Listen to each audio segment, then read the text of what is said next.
नमस्कार, मैं Kuldeep Kumar Bharti, assistant professor राजनीति विज्ञान। आज अपने इस चैनल के माध्यम से हम शुरू करने जा रहे हैं भारतीय संविधान एक परिचय।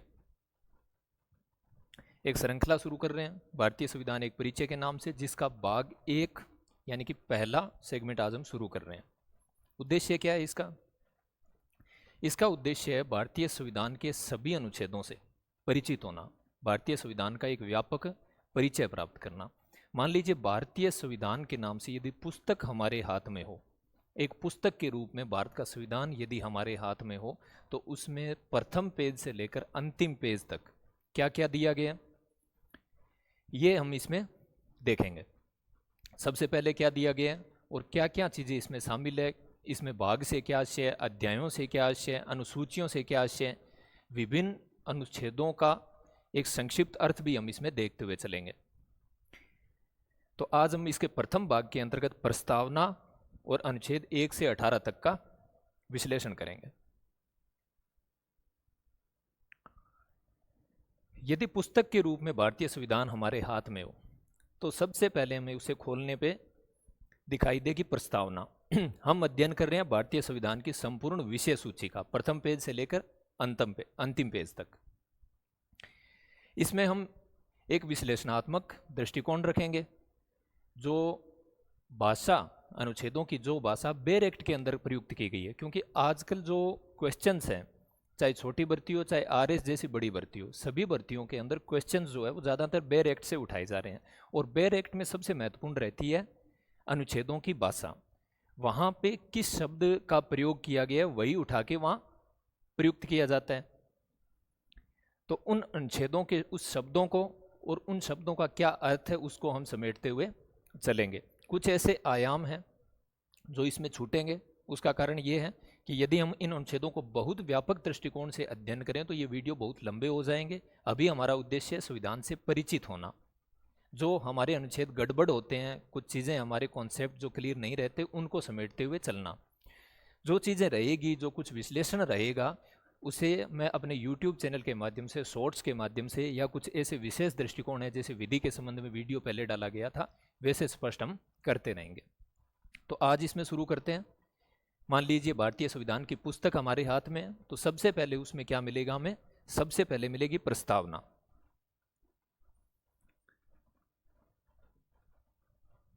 सबसे पहले इसमें प्रस्तावना मिलेगी हमें।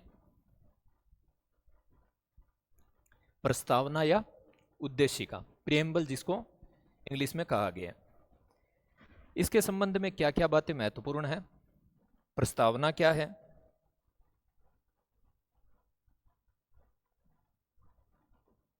इन सभी पर हम चर्चा करते हुए आगे बढ़ते हैं।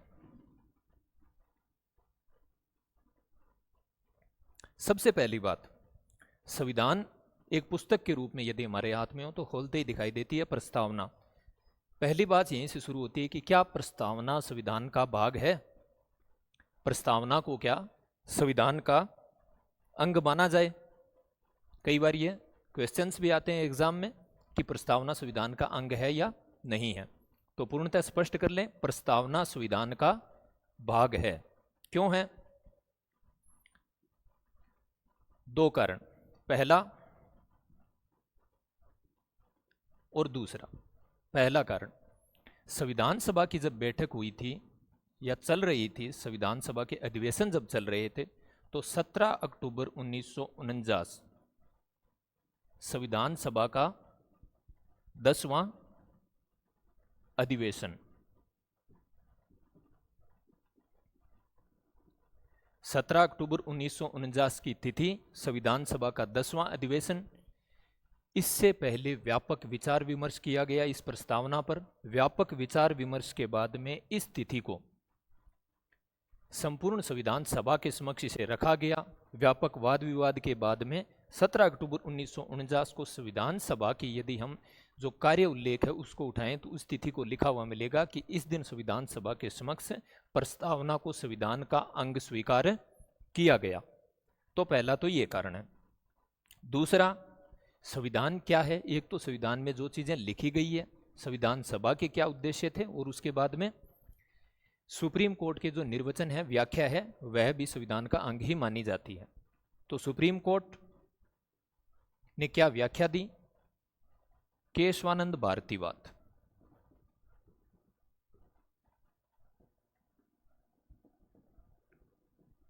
केशवानंद भारतीवाद 1973। इसके निर्णय में सुप्रीम कोर्ट ने भी यह स्वीकार किया कि प्रस्तावना संविधान का अंग है, प्रस्तावना संविधान का भाग है। दो चीजें, प्रस्तावना संविधान का भाग है, इसे स्पष्ट करने के लिए स्पष्ट है कि प्रस्तावना संविधान का अंग है। दूसरी बात, प्रस्तावना में क्या है, प्रस्तावना में दिया क्या गया है। दो दृष्टिकोण इसके ध्यान में रखें, एक तो प्रस्तावना का तथ्यात्मक दृष्टिकोण और एक है इसका दार्शनिक या उद्देश्यात्मक दृष्टिकोण। उद्देश्यात्मक दृष्टिकोण से आशय है कि प्रस्तावना जो है वो बताती है संविधान के निर्माण का उद्देश्य क्या था। प्रस्तावना बताती है कि हम किस प्रकार का संविधान बनाना चाहते थे। प्रस्तावना बताती है कि हम किस प्रकार का राष्ट्र, किस प्रकार का राज्य बनाना चाहते हैं, नागरिकों के अधिकार क्या होंगे, हमारे उद्देश्य क्या है, हम भविष्य में भारत को इस संविधान के माध्यम से किस प्रकार की शासन व्यवस्था देना चाहते हैं, नागरिकों के क्या अधिकार देना चाहते हैं। ये सब संविधान में वर्णित है, लेकिन उसका संक्षिप्त विवरण जो है वो प्रस्तावना में लिखा गया है। ये तो है प्रस्तावना का दार्शनिक पक्ष। तथ्यात्मक पक्ष की बात करें तो प्रस्तावना में चार चीजें आपको दिखाई देगी। ट्रिक्स के माध्यम से याद रखना चाहें तो ये चार शब्द SPUT, स्पूत। वैसे तो बड़े परीक्षाओं की तैयारी में ट्रिक्स का कोई काम नहीं है, ट्रिक्स के भरोसे न रहें, लेकिन आरंभिक तौर पे याद रखने के लिए आप इसे काम में ले सकते हैं। प्रस्तावना में क्या है, इससे स्पष्ट होता है कि चार चीजें हैं। पहला है स्रोत। किसका स्रोत? अर्थात ये जो हम संविधान निर्मित कर रहे हैं वो हमें कहां से मिला है, इसका स्रोत क्या है, ये स्रोत बताती है प्रस्तावना। कौन सा शब्द?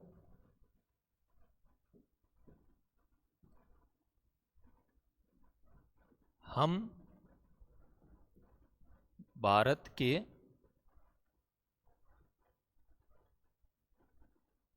लोग।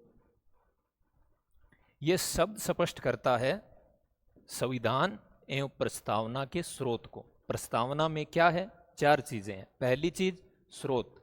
स्रोत यहां से स्पष्ट होता है, हम भारत के लोग। यहीं से प्रस्तावना और यहीं से संविधान शुरू होता है। हम भारत के लोग जो है वो इस संविधान का निर्माण कर रहे हैं, भारत को एक संपूर्ण प्रभुत्व संपन्न लोकतांत्रिक गणराज्य घोषित कर रहे हैं। तो इस संविधान का, इस प्रस्तावना का स्रोत कौन है? भारत की जनता है। पहली चीज ये बता रही है स्रोत, संविधान की प्रस्तावना। दूसरा क्या बता रही है? दूसरा बता रही है प्रकृति। किसकी प्रकृति? भारतीय राज्य की, भारतीय राष्ट्र की प्रकृति क्या है? प्रकृति आपको इन शब्दों से स्पष्ट होगी। भारतीय जो राज्य है, भारत जो है, उसकी शासन व्यवस्था की प्रकृति होगी लोकतंत्रात्मक, पंथ निरपेक्ष,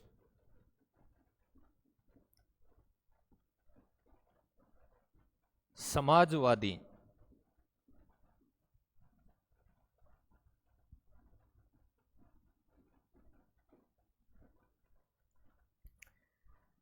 संपूर्ण प्रभुत्व संपन्न,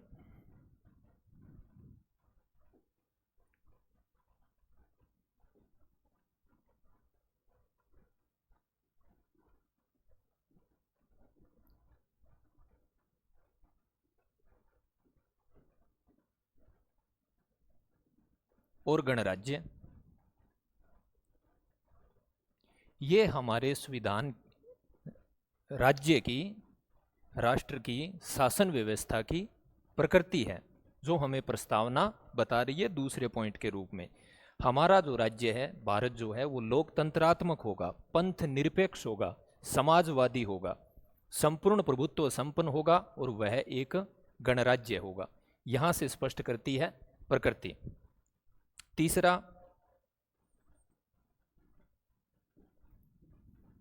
तीसरा हमें यह बताती है उद्देश्य, अर्थात संविधान निर्माण के उद्देश्य क्या है, क्यों हम संविधान का निर्माण कर रहे हैं, संविधान निर्माण का उद्देश्य क्या है। आगे लिखा हुआ है, सामाजिक आर्थिक राजनीतिक न्याय, विचार अभिव्यक्ति विश्वास धर्म और उपासना की स्वतंत्रता, प्रतिष्ठा और अवसर की समता, प्रत्येक व्यक्ति की गरिमा मानवीय गरिमा और उनमें भातृत्व को बढ़ावा देने के लिए, ये है हमारा उद्देश्य जो पूरे संविधान में अभिव्यक्त होगा। ये हमारा उद्देश्य है जिस उद्देश्य से हम संविधान का निर्माण कर रहे हैं। तीसरी चीज ये बताती है उद्देश्य, और चौथी और अंतिम चीज ये बताती है हमें, वो है तिथि। किसकी तिथि? जिस दिन हमने संविधान को अंगीकृत अधिनियमित और आत्मार्पित किया, वह तिथि यह बताती है। कौन सी तिथि है वह? 26 नवंबर 1949। 26 नवंबर 1949 की तिथि को भारतीय जनता द्वारा इस संविधान को अधिनियमित, अंगीकृत और आत्मार्पित किया गया, अर्थात इसे एनेक्टेड किया गया, इसे स्वीकार किया गया। ये तिथि भी ये बताती है। चार चीजें प्रस्तावना के द्वारा स्पष्ट की गई है। स्रोत संविधान का, उसकी प्रकृति कैसी है, किसकी? भारतीय राज्य की। उद्देश्य क्या है संविधान के निर्माण का, और तिथि। ये चार चीजें हमें स्पष्ट करती है भारतीय संविधान की प्रस्तावना। नेक्स्ट,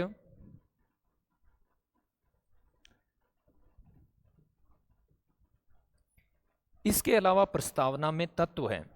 क्या है प्रस्तावना में? तत्व है। ये है प्रस्तावना क्या बताती है? अब प्रस्तावना के कुछ मूलभूत तत्व हैं। मूलभूत तत्व कौन कौन से हैं? प्रस्तावना के मूलभूत तत्व कौन कौन से हैं?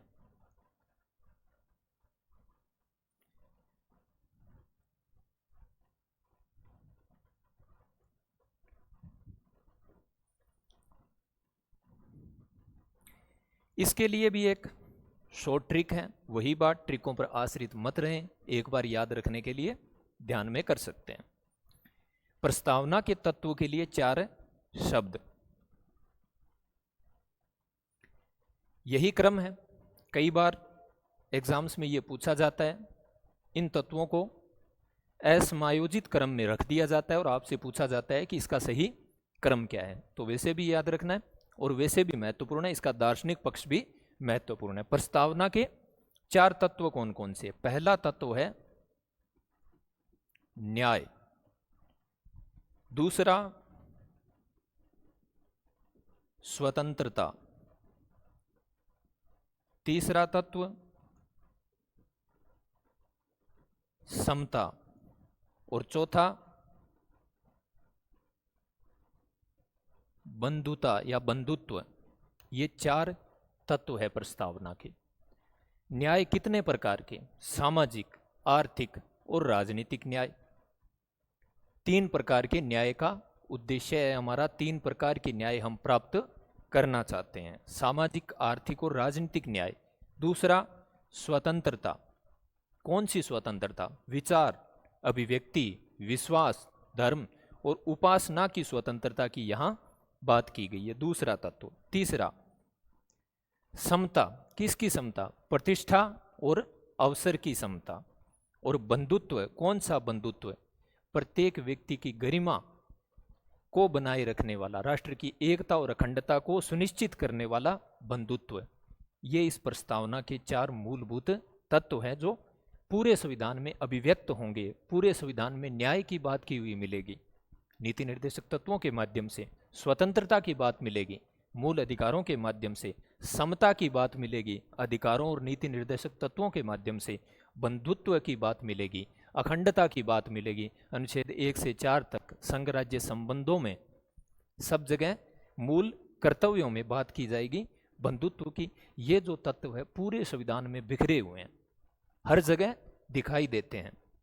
ये प्रस्तावना के तत्व हैं। अंतिम बात, प्रस्तावना में क्या संशोधन किया जा सकता है?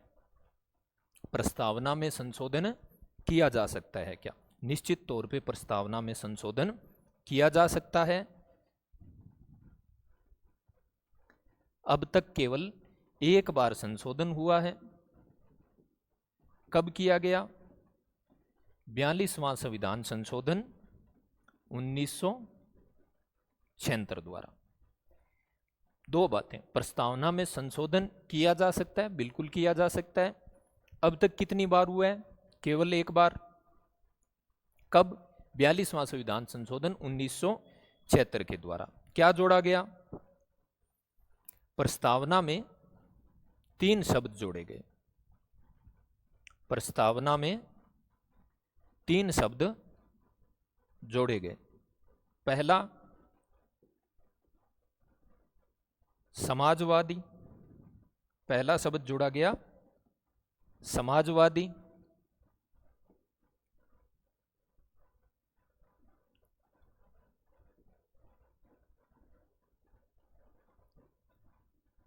दूसरा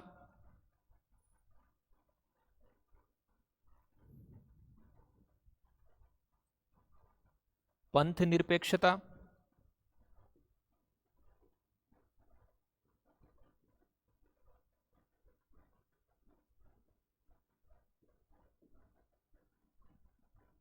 और तीसरा अखंडता। तीसरा शब्द जोड़ा गया अखंडता।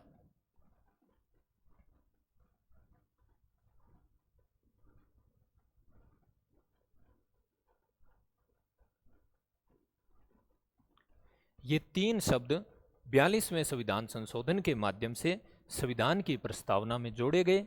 समाजवादी, पंथ निरपेक्षता और अखंडता। इससे पहले ये संविधान में नहीं थे, संविधान की प्रस्तावना में नहीं थे। इस पे विशेषतः ध्यान रखें। संविधान की प्रस्तावना में धर्म निरपेक्षता शब्द नहीं है, पंथ निरपेक्षता शब्द काम में लिया गया। सीधे शब्दों में पंथ निरपेक्षता से आशय है भारत सभी नागरिकों के साथ में नागरिकों के रूप में व्यवहार करेगा, वह किसी भी व्यक्ति के धर्म के आधार पर भेदभाव नहीं करेगा। राज्य का, भारत का स्वयं का कोई घोषित धर्म नहीं है, वह सभी धर्मों को संरक्षण देता है। किसी भी धर्म के साथ में, किसी भी व्यक्ति के साथ में धर्म के आधार पर, संप्रदाय के आधार पर, पंथ के आधार पर भेदभाव नहीं करता है। तो प्रस्तावना में संशोधन के संबंध में ये बातें हो गई। ये है प्रस्तावना, ये संविधान का भाग है। प्रस्तावना में 4 चीजें हैं, प्रस्तावना के 4 तत्व हैं और ये प्रस्तावना में संशोधन।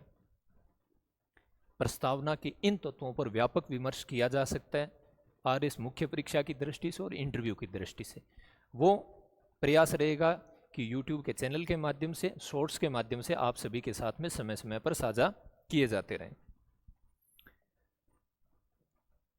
नेक्स्ट, जैसे ही प्रस्तावना समाप्त होती है, आगे शुरू होते हैं संविधान में अनुच्छेद 1 से लेकर 395 तक।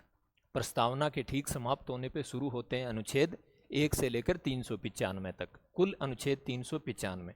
कई बार ये प्रश्न हमारे दिमाग में रहता है कि संविधान में इतने संशोधन किए जा चुके हैं तो क्या अनुच्छेदों की संख्या बढ़ी है? अनुच्छेदों की संख्या बढ़ी है, लेकिन वो इन अनुच्छेदों के अंतर्गत ही बढ़ी है, नए रूप में या 395 से आगे अनुच्छेदों को नहीं बढ़ाया गया। इन्हीं अनुच्छेदों में संशोधन किए गए हैं। यहाँ एक बात महत्वपूर्ण है जो ध्यान में रखी जानी चाहिए। जब किसी भी अनुच्छेद में इस प्रकार से कुछ जोड़ा जाए, जैसे मान लीजिए अनुच्छेद 2 क, इसका आशय है कि इस 2 के बाद में, अनुच्छेद 2 के बाद में 2 तो पूरा हो गया, उसके बाद में एक नया अनुच्छेद जोड़ा गया है जो है अनुच्छेद 2 क, 31 क, 31 ख। ये सब क्या है? नए अनुच्छेद हैं। दूसरा तरीका, मान लीजिए अनुच्छेद 1 और उसका कौन सा पार्ट? 6 पार्ट।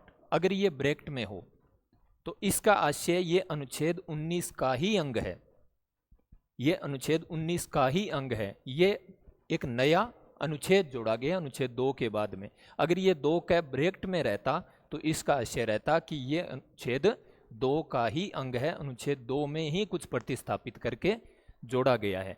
और ये अगर ऐसा होता तो, लेकिन अनुच्छेद 2 के बाद में अगर कैपिटल में क है, उसके बाद में डॉट है, हिंदी में आपको ए बड़ा दिखाई देगा और डॉट दिखाई दे तो इसका मतलब नया अनुच्छेद जोड़ा गया है, और यदि ब्रैकेट में दिखाई दे तो उसका मतलब उसी अनुच्छेद के भाग में कुछ जोड़ा गया। तो संविधान में जो संशोधन किए गए हैं वो अनुच्छेदों में इस प्रकार से जोड़े गए हैं, अनुच्छेदों की संख्या नहीं बढ़ाई गई है, वो वर्तमान में भी 395 ही बनी हुई है। कुल 1 से 395 तक अनुच्छेद है, इन्हें अलग अलग विषयों के अनुसार 22 भागों में विभाजित किया गया है। जैसे विषय हैं, संघ एवं राज्य क्षेत्र पहला विषय, दूसरा नागरिकता है, तीसरा मूल अधिकार है, चौथा नीति निर्देशक तत्व है, पांचवा मूल कर्तव्य है। ये विषय हैं। इन विषयों के अनुसार कुल 22 भागों में संविधान को विभाजित किया गया है। किसके आधार पे? विषयों के आधार पे। इन 22 भागों को आगे किस में बांटा गया है? अध्यायों में विभाजित किया गया। इसमें ही सिमटे हुए हैं कुल 1 से 395 तक अनुच्छेद। इनको विषयों में बांटा गया है, और जैसे विषय उसके अनुसार कुल 22 भाग है। हर भाग में कई अध्याय हैं, एक भाग में एक से ज्यादा अध्याय भी हो सकते हैं। भागों की संख्या 22, इन 22 के अंदर क्या है? अध्याय है। ठीक है, आगे चलते हैं। सबसे पहले भाग प्रस्तावना, प्रस्तावना के बाद में संविधान के भाग शुरू होते हैं, जिसके अंदर अनुच्छेद 1 से 395 तक हैं। ये भाग विषयों के अनुसार बांटे गए हैं। संविधान का भाग ए, भाग 1, और विषय क्या है उसका? संघ और उसका राज्य क्षेत्र। संविधान का भाग 1, इसका विषय है संघ और उसका राज्य क्षेत्र। इसमें अनुच्छेद 1 से 4 तक शामिल किए गए हैं। अनुच्छेद 1 में क्या है? संघ का नाम और राज्य क्षेत्र, दो चीजें बताता है। संघ का नाम क्या है? संघ का नाम है भारत, अर्थात इंडिया, और ये क्या होगा? राज्यों का संघ होगा। भारत अर्थात इंडिया राज्यों का संघ होगा। ये तो हो गया संघ का नाम, भारत अर्थात इंडिया, और इसे कहा जाएगा union of states. Union of states से क्या आशय है? एक अलग सी वीडियो डाला गया, देख सकते हैं। दूसरा, अनुच्छेद 1 बताता है कि भारत के राज्य क्षेत्र में इसकी टेरिटरी जो है उसमें क्या क्या शामिल होगा। इसमें एक तो शामिल होंगे राज्य, दूसरा संघ राज्य क्षेत्र, तीसरा ऐसे क्षेत्र जो अर्जित किए जाएं। ये चीजें इसमें शामिल होगी। भारत के राज्य क्षेत्र में 3 ही चीजें शामिल होगी, राज्य, संघ राज्य क्षेत्र और अर्जित किए जाएं। स्टेट, यूनियन टेरिटरीज और जो अर्जित किए जाएं। ठीक है, ये हो गया इसका राज्य क्षेत्र। ये 2 चीजें अनुच्छेद 1 ने बताई। अनुच्छेद 2 क्या बताता है? नए राज्यों का प्रवेश या स्थापना। पहले से जो राज्य अपने पास में है उसके अलावा कोई ऐसा क्षेत्र जो भारत के राज्य क्षेत्र का अंग नहीं है, उसको भारत में एडमिशन दिलाना है या उसकी स्थापना करना है। ये किस में बताया गया? अनुच्छेद 2 में बताया गया। उदाहरण के तौर पे सिक्किम। सिक्किम पहले भारत का अंग नहीं था। सिक्किम को क्या दिया गया? प्रवेश दिया गया। किस में? भारत के राज्य क्षेत्र में। कौन से संविधान संशोधन के द्वारा? 35वां संविधान संशोधन के द्वारा जोड़ा गया अनुच्छेद 2 क। वर्तमान में ये 2 का हिस्सा नहीं है, क्योंकि 36वें संविधान संशोधन के द्वारा इस 2 क को हटा दिया गया और सिक्किम बन गया पूर्ण राज्य। ऐसे अगर क्षेत्र भारत में जोड़ने हो, नए राज्य जोड़ने हो जो पहले से हैं उनके अलावा, तो अनुच्छेद 2 बताता है उनके बारे में, उनकी प्रवेश और स्थापना के बारे में। अनुच्छेद 3 क्या कहता है? अनुच्छेद 3 कहता है नए राज्यों का निर्माण, वर्तमान राज्यों के क्षेत्रों, सीमाओं या नामों में परिवर्तन करना। 3 बातें। ये राज्य जो पहले से है, मान लीजिए 28 राज्य वर्तमान में हैं, उनके अलावा किसी नए राज्य का अर्थात 29वें राज्य का निर्माण करना हो तो अनुच्छेद 3 उसके बारे में बताता है। एक तो नए राज्य का, जितने राज्य हैं उससे बाद में नए राज्य का निर्माण करना हो, या जो वर्तमान राज्य हैं 28 राज्य जो वर्तमान में हैं उनमें से किसी भी राज्य के क्षेत्र में उसके क्षेत्र को घटाना या बढ़ाना, उसकी सीमाओं में परिवर्तन करना या उसके नाम में परिवर्तन करना, ये शक्ति अनुच्छेद 3 के अंतर्गत दी गई है, संसद को दी गई है। और यहाँ पे सबसे बड़ी बात कि संसद ये साधारण बहुमत से कर सकती है, संविधान संशोधन की आवश्यकता नहीं है, बिना संविधान में संशोधन किए। ठीक है, अनुच्छेद 4 क्या कहता है? पहली और चौथी अनुसूची में संशोधन और अनुच्छेद 2 व 3 के अधीन बनाई गई विधियां। अगर नए राज्य को प्रवेश देना हो, स्थापना करनी हो, या जो पहले से राज्य हैं उनके नाम सीमा में परिवर्तन करना हो तो क्या बनाना पड़ेगा? कानून बनाना पड़ेगा। किसके तहत? अनुच्छेद 2 व 3 के तहत। अनुच्छेद 2 व 3 के तहत कानून बनाएंगे तो परिवर्तन किस में होगा? फर्स्ट शेड्यूल में और फोर्थ शेड्यूल में। क्यों होगा? प्रथम अनुसूची में राज्यों के नाम लिखे गए हैं, तो अगर आप नए राज्य को प्रवेश दे रहे हो तो नए राज्य का नाम उसमें जुड़ेगा, तो इसमें परिवर्तन करना पड़ेगा। चौथी अनुसूची में राज्यों के लिए राज्यसभा में सीटें कितनी होगी ये बताया गया है। तो अगर नया राज्य जुड़ता है या पहले के जो राज्य उसमें क्षेत्र घटाया बढ़ाया जाता है तो इसमें भी परिवर्तन होगा। तो क्या संविधान में इस प्रकार के परिवर्तन को संविधान संशोधन कहा जाए? अनुच्छेद 4 कहता है कि इन दोनों को लागू करने के लिए पहली और चौथी अनुसूची में यदि कोई परिवर्तन करना है तो कानून के द्वारा किया जा सकता है और यह संविधान संशोधन नहीं होगा। अनुच्छेद 368 के तहत इसे संविधान संशोधन नहीं माना जाएगा। भाग 1 अनुच्छेद 1 से 4 संघ और उसके राज्य क्षेत्र के बारे में बात हुई। नेक्स्ट भाग 2 किसकी बात करता है? नागरिकता की।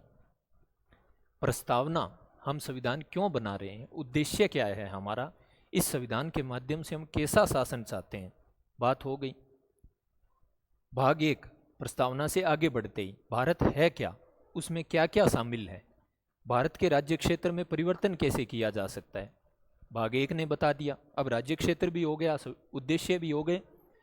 अब ये संविधान लागू किसके लिए किया जा रहा है? नागरिकों के लिए। नागरिक है कौन? भाग 2 बताएगा कि नागरिक किसे कहा जाए, क्योंकि आगे सभी मूल अधिकार जो भी चीजें दी जा रही है वो नागरिकों को दी जा रही है। पूरे संविधान में 2 चीजों पे सबसे ज्यादा बातें होंगी, एक राज्य के बारे में जिसका आशय भारत, उसकी सरकार, और दूसरा नागरिक, इनके बारे में पूरी बात है।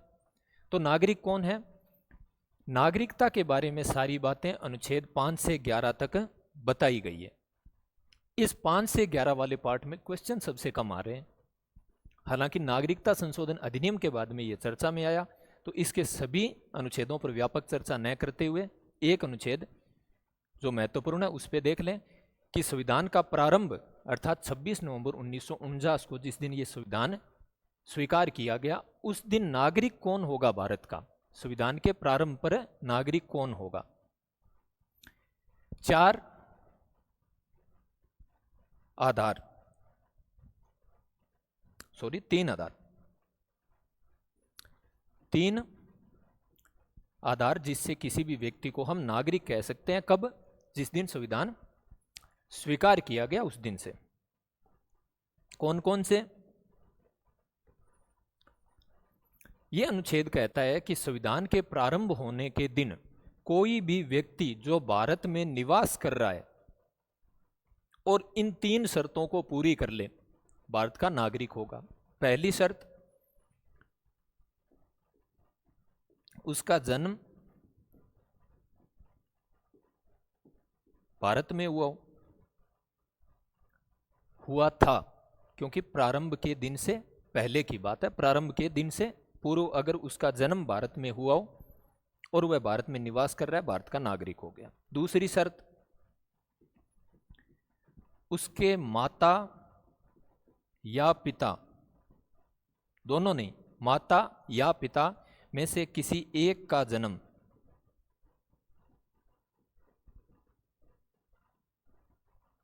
माता या पिता में से किसी भी एक का जन्म भारत में हुआ हो, जन्म भारत में हुआ स्वयं का, माता या पिता किसी एक का जन्म भारत में हुआ हो, भारत का नागरिक माना जाएगा। और तीसरी, संविधान के प्रारंभ से पहले, किसके, संविधान के प्रारंभ से पहले 5 वर्ष तक अगर उसने भारत में निवास किया हो, कंटिन्यू भी हो सकता है, गैप से भी हो सकता है, ये 3 शर्तें यदि संविधान लागू होने के दिन किसी भी व्यक्ति द्वारा पूरी की गई और भारत में निवास कर रहा है तो उसे भारत का नागरिक कहा जाएगा। जन्म भारत में हुआ हो, भारत की माता या पिता इनमें से किसी एक का जन्म भारत में हुआ हो और प्रारंभ से पहले 5 वर्ष तक उसने लगातार या गैप से निवास किया हो, भारत की नागरिकता मिलेगी उसे संविधान लागू होने के दिन से। नागरिकता पे बात हो गई, भाग 1 पे बात हुई 1 से 4, भाग 2 पे बात हुई 5 से 11, नागरिकता की बात हुई। अब टेरिटरी हो गई, भारत क्या है ये हो गया, नागरिक कौन है ये हो गया। अब नागरिकों के बारे में मूल अधिकार, भाग 3, नागरिकों के मूल अधिकार, अनुच्छेद 12 से 35 तक। एक तो ये ध्यान रखें, कई बार ये ध्यान में आता है कि जैसे ही पूछा जाए कि भारतीय संविधान में मूल अधिकार, तो सीधा ध्यान जाता है अनुच्छेद 14 से 32 तक। अनुच्छेद 14 में पहला मूल अधिकार और अनुच्छेद 32 में अंतिम मूल अधिकार, संवैधानिक उपचारों का अधिकार।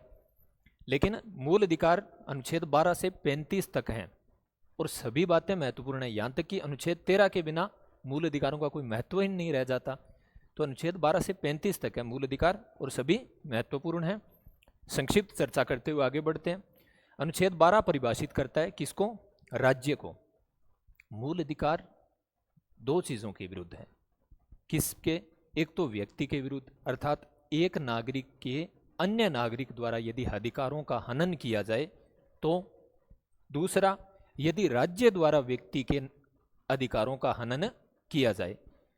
तो राज्य है कौन, किसे कहें राज्य, अनुच्छेद 12 बताएगा। पूरे संविधान में जहां भी राज्य शब्द लिखा हुआ मिल जाए तो अनुच्छेद 12 की परिभाषा के अंतर्गत जो चीजें शामिल है उसे राज्य कहा जाएगा।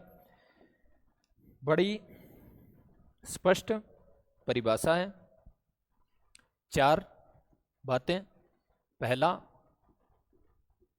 संसद एवं संघ की, यानी कि जिसको अपनी भाषा में हम केंद्र कह देते हैं, संघ की सरकार, एक तो ये राज्य है। दूसरा, राज्य में कौन है, राज्यों के विधानमंडल एवं उनकी सरकार, ये भी राज्य में है। तीसरा, स्थानीय प्राधिकारी, नगरपालिका, पंचायतें। अब तो सरकार के 3 अंग है, 73वां संविधान संशोधन के बाद में सत्ता का विकेंद्रीकरण किया गया। सरकार के 3 अंग हैं, संघ सरकार, राज्यों की सरकार और स्थानीय सरकार। तो स्थानीय प्राधिकारी भी इसमें शामिल है। और अंतिम, अन्य प्राधिकारी, अर्थात ये सरकार के अंग के रूप में, सहायक के रूप में कार्य करने वाले या सरकार के ब्याह पे कार्य करने वाली संस्था, व्यक्ति, पद हो सकते हैं। LIC, यूनिवर्सिटी, RPSC, ये सब क्या है, अन्य प्राधिकारी में। इन सब को क्या कहा जाएगा, राज्य। परिभाषा दी है अनुच्छेद 12। नेक्स्ट, अनुच्छेद 13, मूल अधिकारों से असंगत या उनका अल्पीकरण करने वाली विधियां। अनुच्छेद 13 ये कहता है, अनुच्छेद 13 के अंदर जो महत्वपूर्ण शब्द है उन पे चर्चा कर लेते हैं। एक, प्रवर्त विधियां,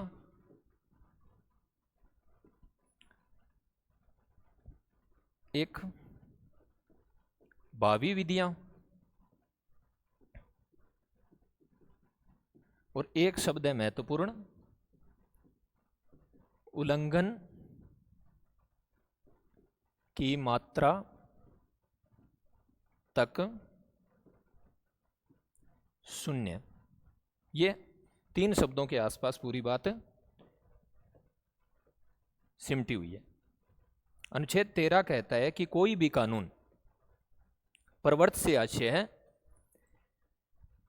कि वे विधियां जो संविधान लागू होने से पहले, वे कानून जो संविधान लागू होने से पहले के बने हुए वर्तमान में लागू हुए हैं, वे अगर मूल अधिकारों से असंगत हो, उनसे मेल न खाए या उनको कम करें, राज्य भविष्य में ऐसा कोई कानून बनाए संविधान लागू होने के बाद में, वो यदि उससे असंगत हो या उसका अल्पीकरण करे, तो वो जितना उससे असंगत है किससे, मूल अधिकारों से, या जितना उसका उल्लंघन करता है उस मात्रा तक क्या घोषित हो कर दिया जाएगा, शून्य घोषित कर दिया जाएगा, उसे रद्द कर दिया जाएगा। उदाहरण के तौर पे अभी हालिया आईपीसी की धारा 377 नवतेज सिंह जौहर वर्सेस यूनियन ऑफ इंडिया वाद वर्ष 2018 मूल अधिकारों का अल्पीकरण कर रही थी, असंगत थी, उल्लंघन कर रही थी, उसे सुप्रीम कोर्ट ने घोषित कर दिया शून्य। प्रवर्त विधि में थी क्योंकि आईपीसी जो थी वो संविधान के लागू होने से पहले बनाई गई थी। तो ऐसा कोई भी कानून है तो उसे न्यायालय द्वारा शून्य घोषित किया जा सकता है। किस आधार पे? क्योंकि वो मूल अधिकारों से असंगत है, उससे मेल नहीं खा रहा है, उनको कम कर रहा है। ये बात करता है अनुच्छेद 13। अनुच्छेद 13 दो चीजें और बताता है, एक तो विधि के अंतर्गत क्या क्या शामिल है, 5-6 शब्द बताए गए हैं। दूसरा, अनुच्छेद 368 के अंदर संविधान संशोधन है वो विधि की परिभाषा में शामिल नहीं होगा, अर्थात संविधान संशोधन से किसी व्यक्ति के मूल अधिकारों का अल्पीकरण किया जाए तो वो अनुच्छेद 13 में विधि की परिभाषा में शामिल नहीं है। भाग 3 पे बात कर रहे थे, 12 राज्य की परिभाषा, 13 मूल अधिकारों से असंगत और उसका अल्पीकरण करने वाली विधियां और सुप्रीम कोर्ट द्वारा उसे शून्य घोषित किया जाना। अब शुरू होते हैं अपने मूल अधिकार। कुल 6 वर्तमान में लागू है, संविधान द्वारा 7 दिए गए थे। संपत्ति का अधिकार 44वां संविधान संशोधन 1978 के द्वारा मूल अधिकारों से हटाकर कानूनी अधिकार के रूप में अनुच्छेद 300 क में रख दिया गया है। पहला मूल अधिकार समता का अधिकार, अनुच्छेद 14 पहले मूल अधिकार के अंदर अनुच्छेद 14 क्या कहता है? विधि के समक्ष समता। राज्य भारत के राज्य क्षेत्र में प्रत्येक व्यक्ति को विधि के समक्ष समताएं विधियों के समान संरक्षण से वंचित नहीं करेगा। 2 शब्द है इसमें, एक तो महत्वपूर्ण बातें मैं बता देता हूं, एक तो प्रत्येक व्यक्ति को, यहां पे क्या बोला गया है? प्रत्येक व्यक्ति को। एक तो व्यक्ति शब्द यहां में लिया गया, व्यक्ति जहां भी मिल जाए उसका मतलब वह नागरिक भी हो सकता है और वह गैर नागरिक भी हो सकता है। अर्थात अनुच्छेद 14 नागरिकों और गैर नागरिकों दोनों के लिए उपलब्ध होगा। दूसरी बात, दूसरा शब्द इसमें है विधि के समक्ष समता, अर्थात कानून के समक्ष सभी व्यक्ति समान होंगे। विधि के समक्ष समता अर्थात कानून के समक्ष सभी व्यक्ति समान होंगे, कोई भी व्यक्ति कानून से ऊपर नहीं होगा। तीसरी बात, विधियों का समान संरक्षण।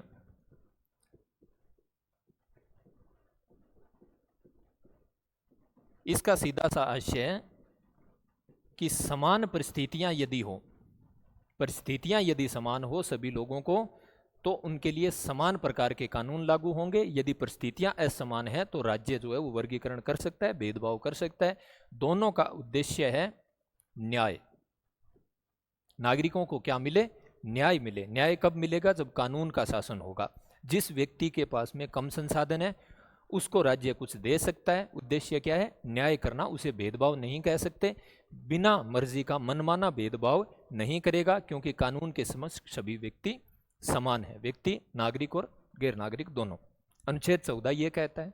15 क्या कह रहा है? 15 अनुच्छेद 15 कहता है कि धर्म, मूलवंश, जाति लिंग, जन्म स्थान 1, 2, 3, 4 और 5, इन 5 आधारों पर किसी भी नागरिक के साथ में, यहां पे क्या शब्द है, नागरिक है, ये सभी को प्राप्त नहीं है, केवल नागरिकों को प्राप्त है, ये नागरिक और गैर नागरिक दोनों था।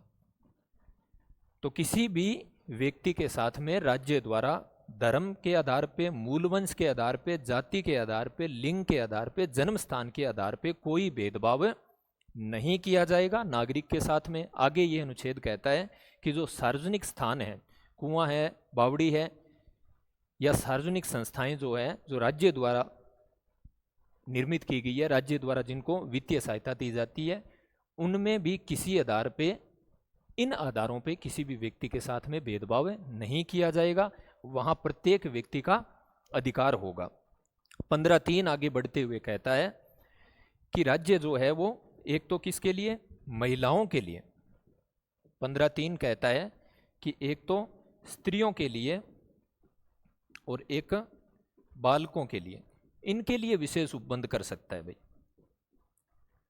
स्त्रियों और बालकों के लिए विशेष उपबंध कर सकता है। आप ये नहीं कहेंगे कि लिंग के आधार पे भेदभाव हो रहा है, महिलाओं को तो विशेष सुविधाएं दी जा रही है, इनके लिए और बालकों के लिए, बच्चों के लिए कुछ विशेष उपबंध कर सकता है, तो ये उसका अपवाद माना जाएगा। आप ये नहीं कह सकते कि भेदभाव यहां पे किया जा रहा है, इनके लिए विशेष उपबंध कर सकता है, ये आगे लिखा हुआ है। दूसरी, अनुच्छेद 15 का तीसरा क्लोज हो गया। चौथा क्लोज क्या कहता है कि राज्य जो पिछड़े हुए वर्ग हैं उनके लिए शैक्षणिक संस्थाओं में आरक्षण की व्यवस्था कर सकता है। चौथे और पांचवें में मूल रूप से ये बातें कही गई है कि जो पिछड़े हुए वर्ग हैं, अनुसूचित जाति है, जनजाति है, उनके लिए राज्य जो है कुछ विशेष उपबंध कर सकता है, अनुच्छेद 4 ये कहता है, और अनुच्छेद 5 ये कहता है कि उनके लिए शैक्षणिक संस्थाओं में आरक्षण की व्यवस्था कर सकता है। तब आप ये नहीं कहेंगे कि जाति के आधार पर इनको भेदभाव किया जाता है क्योंकि वो पिछड़े हुए वर्ग है। ये बात लिख दी गई है अनुच्छेद 15, 4 और 5 में। और अनुच्छेद 15 का क्लोज 6, 103वां संविधान संशोधन क्या करता है, ईडब्ल्यूएस वर्ग को, इकोनॉमिक वीकर सेक्शंस को, आर्थिक दृष्टि से पिछड़े वर्गों को शैक्षणिक संस्थाओं में आरक्षण, यह व्यवस्था करता है अनुच्छेद 15 का क्लोज 6, जो 103वें संविधान संशोधन द्वारा जोड़ा गया था। ईडब्ल्यूएस को 10% आरक्षण की व्यवस्था ये करता है। कुल मिला के ये जो बातें अनुच्छेद 3 से लेकर अनुच्छेद 15(3) से लेकर अनुच्छेद 15(6) के अंदर वर्णित है, वो इन चीजों की अपवाद है, अर्थात ये चीजें लागू होगी भले ये बातें लिखी हुई है। राज्य स्त्रियों बालकों के लिए कुछ विशेष उपबंध कर सकता है, राज्य अनुसूचित जातियों और पिछड़े हुए वर्गों के लिए कुछ विशेष उपबंध कर सकता है, उनको शैक्षणिक संस्थाओं में आरक्षण दे सकता है। इसके अलावा आर्थिक दृष्टि से पिछड़े हुए वर्गों को आरक्षण दे। तो आप ये नहीं कहेंगे कि राज्य द्वारा धर्म के आधार पर, मूलवंश के आधार पर, जाति, लिंग, जन्म स्थान के आधार पर भेदभाव किया जा सकता है, अन्य किसी आधार पर वो भेदभाव नहीं करेगा। अनुच्छेद 16, लोक नियोजन के विषय में अवसर की समता। लोक नियोजन से मतलब सीधा सा है एम्प्लॉयमेंट जो स्टेट द्वारा दिया जाए। सीधे शब्दों में कहे तो राज्य द्वारा यदि नौकरी दी जाती है तो उसमें सभी को समान अवसर दिया जाएगा, सभी को समान अवसर दिया जाएगा। किसमें? लोक नियोजन में। इसमें आगे क्या लिखा गया है? 16(1) पहला क्लोज इसका ये कहता है, अब यहां पे ये महत्वपूर्ण बात है, अनुच्छेद 15 में जो भेदभाव के आधार बताए गए हैं वो 5 हैं। अनुच्छेद 16 में जो भेदभाव के आधार बताए गए हैं वो कितने हैं?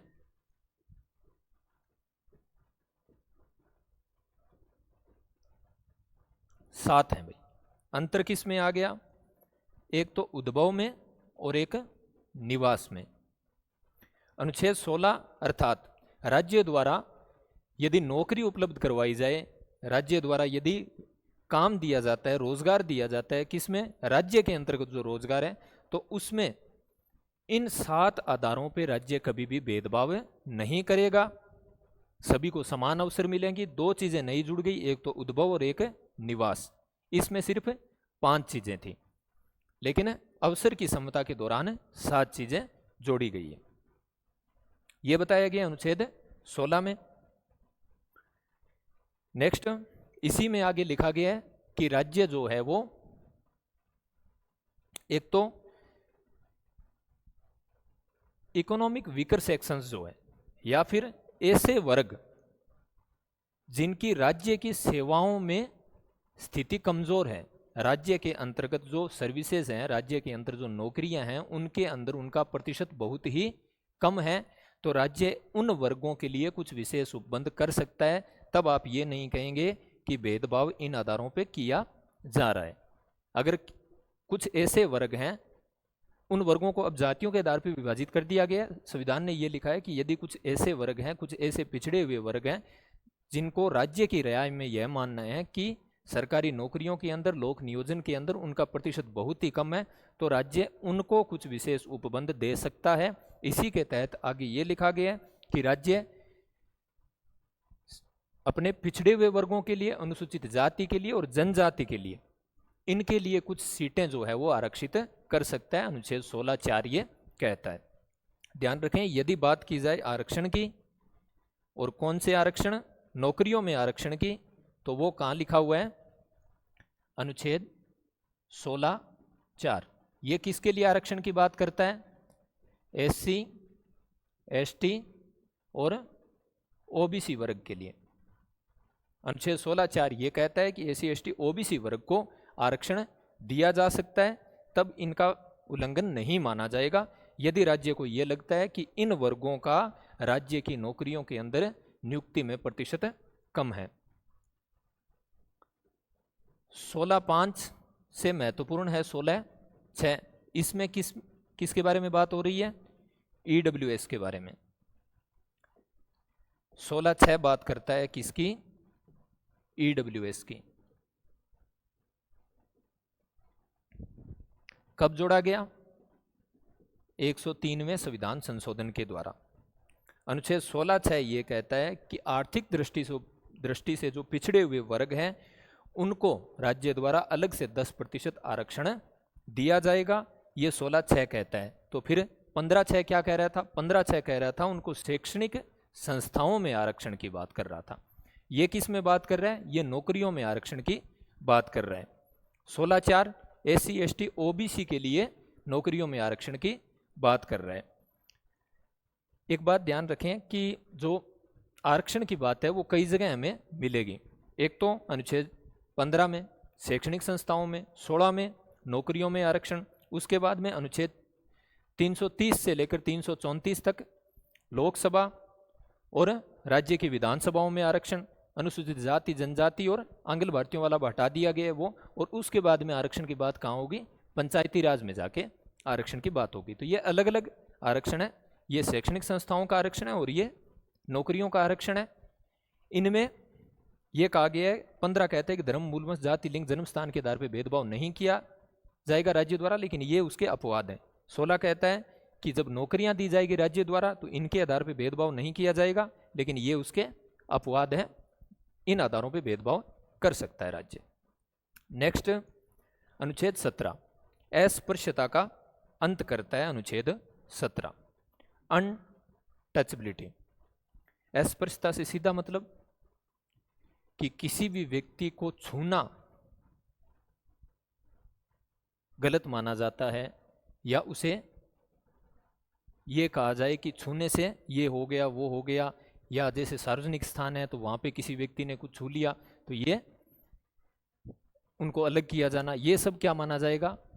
संविधान उसका अंत करता है। और यदि अस्पृश्यता से कोई भी निर्योग्यता लागू की जाती है,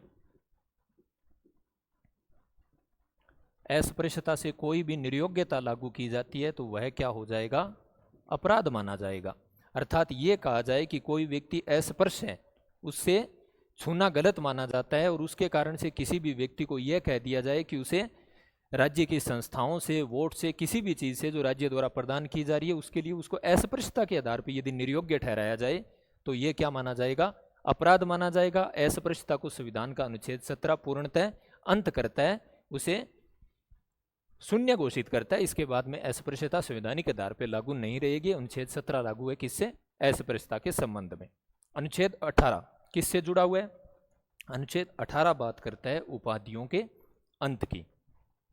संविधान द्वारा उपाधियों का अंत किया जाता है। यहां एक महत्वपूर्ण बात जो ध्यान में रखी जाए, उपाधियों के लिए जो टर्म्स यूज किया जाता है वो है टाइटल्स। ये होती हैं उपाधियां। एक होते हैं, ये उपाधियां नहीं होती, ये पुरस्कार होते हैं। संविधान का अनुच्छेद 18 किसका निषेध करता है? अंत किसका करता है? उपाधियों का करता है, न कि प्राइज का यानी कि पुरस्कार का। तो फिर ये टाइटल्स क्या होते हैं? उदाहरण के तौर पे जैसे महाराजा धीराज, ये सब क्या थी? उपाधियां थी जो राजाओं को प्रदान की जा रही थी।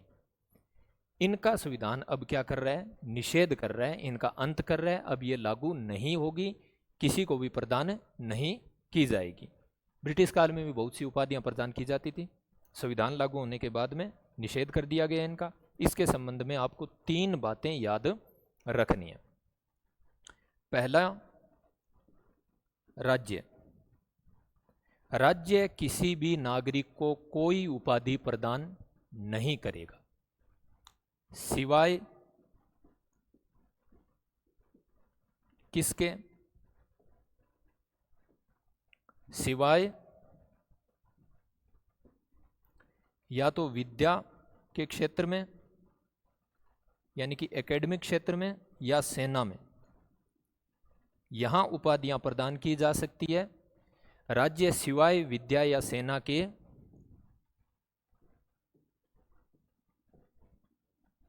कोई उपाधि प्रदान नहीं करेगा। अर्थात राज्य द्वारा विद्या के क्षेत्र में, एकेडमिक क्षेत्र में और सेना के क्षेत्र में उपाधियां प्रदान की जा सकती है। इसके अलावा कोई भी अन्य उपाधि राज्य द्वारा प्रदान नहीं की जाएगी। पहली बात इसके। दूसरी बात यह है,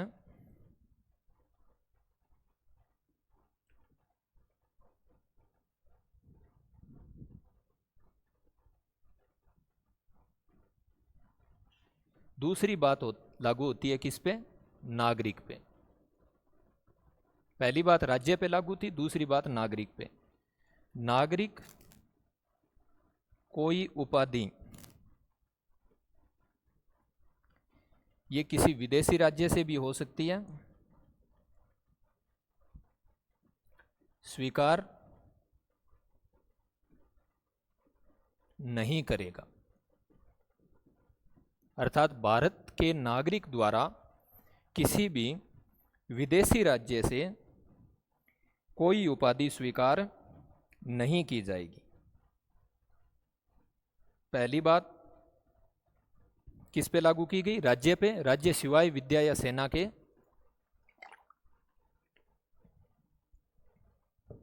कोई उपाधि प्रदान नहीं करेगा। दूसरी बात, नागरिक के लिए भारत का जो नागरिक है वो किसी भी विदेशी राज्य से कोई उपाधि स्वीकार नहीं करेगा। और तीसरी बात और अंतिम, ये लागू होती है किसके लिए? कोई विदेशी या व्यक्ति, स्पष्ट हो जाएगा आगे। कोई भी विदेशी नागरिक जो भारत के अंदर रह रहा है और यहाँ पे कोई लाभ का पद धारण किए हुए हैं, जैसे कोई विदेशी है वो यहाँ पे किसी महत्वपूर्ण पद पे कार्य कर रहा है, वह किसी विदेश से, किसी दूसरे देश से राष्ट्रपति की अनुमति के बिना, राष्ट्रपति की अनुमति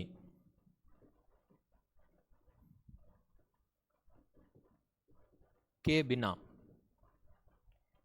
कोई विदेशी जो है वो भारत के अंदर निवास कर रहा है और लाभ का पद धारण करता है, तो वह राष्ट्रपति की अनुमति के बिना कोई भी उपाधि किसी भी विदेशी राज्य से स्वीकार नहीं करेगा, किसी भी विदेशी राज्य से स्वीकार नहीं करेगा। या कोई व्यक्ति के अंदर आ गया, वो नागरिक भी हो सकता है, गैर नागरिक भी हो सकता है, विदेशी भी हो सकता है, वो किसी विदेशी राज्य से कोई भेंट, उपहार या उपाधि राष्ट्रपति की अनुमति के बिना स्वीकार नहीं करेगा यदि वो लाभ का पद धारण किए हुए हैं।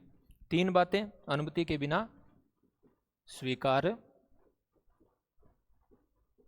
नहीं। 3 बातें याद रखने लायक, राज्य सिवाय विद्या या सेना के सम्मान के कोई भी उपाधि प्रदान नहीं करेगा। नागरिक भारत का जो है कोई उपाधि विदेशी राज्य से स्वीकार ही नहीं करेगा। कोई विदेशी नागरिक है, व्यक्ति है जो भारत के अंदर लाभ का पद धारण किए हुए हैं, तो राष्ट्रपति के अनुमति के बिना कोई भी उपाधि स्वीकार नहीं करेगा। यहाँ पे एक बात ध्यान रखें कि भारत रत्न जो दिए जाते हैं, पद्म विभूषण जो दिए जाते हैं, उन्हें सुप्रीम कोर्ट के द्वारा अब ये कह दिया गया है कि वो उपाधियों के अंतर्गत नहीं माने जाएंगे।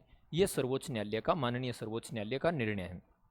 तो आज की हम चर्चा में पहुंच चुके हैं अनुच्छेद 1 से लेके 18 तक। इसका हम संक्षिप्त वर्णन किया, हमने प्रस्तावना पे चर्चा की। इसी श्रृंखला में आगे हम अन्य अनुच्छेदों का इस प्रकार से चर्चा करेंगे। धन्यवाद।